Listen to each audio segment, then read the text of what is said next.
It's now 3 months since the first floodwaters hit the north of Pakistan. The situation now is that the floodwaters have moved down the River Indus and most of it has now reached the Arabian Sea. So up in the north, where the floodwaters have receded, a lot of the families have now returned home and are starting to try and rebuild their lives and livelihoods. Further south in Sindh, though, a lot of the floodwaters are still remaining. There are still millions of displaced people.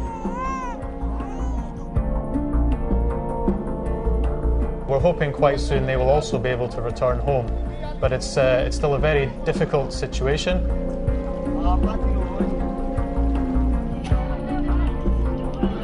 In the last 3 months, Save the Children has managed to reach 1.5 million children and their families. We've managed to give assistance in terms of food to nearly 1 million people. We have health teams working on the ground throughout Pakistan. And we've managed to reach 200,000 children and their families with simple consultations, primary health care. We also have big distributions of shelter materials such as plastic sheeting so that people can get some shelter from the elements. And education programming focusing on rebuilding schools and delivering education materials back to children so they can resume their learning.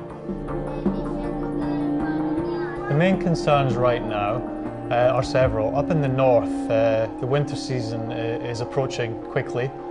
Many families have lost their homes.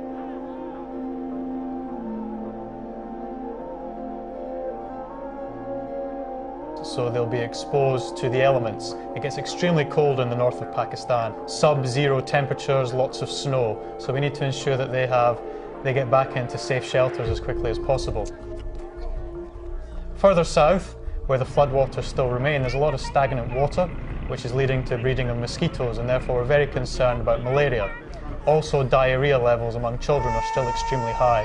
So we need to make sure that we're trying to prevent these things happening through distribution of mosquito nets and provision of clean water, but also ensuring when children do get sick that they have quick access to good health care. On behalf of the whole Save the Children Pakistan programme, I'd like to say a big thank you to all the supporters. The hard work that you're putting in raising money is making a difference.